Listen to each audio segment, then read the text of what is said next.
Okay everyone, today I will explain about how you can delete recent search on Google Maps. But before I start, make sure to subscribe my YouTube channel, give like and share my video.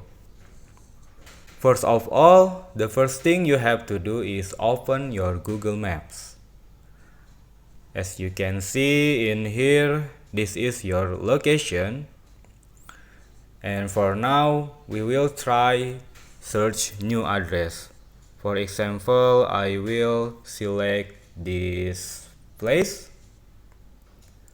So this is my recent search on Google Maps. And now you can delete. After that, click on the search bar again. And now you will see the list of address before, okay? For example, this is my recent search on Google Maps, and now I will delete this recent search. Okay, you just hold a second and then click delete. So that is the way how you can delete recent search on Google Maps. Thanks for watching this video. Make sure you subscribe, like and leave the comment on this video. Thank you.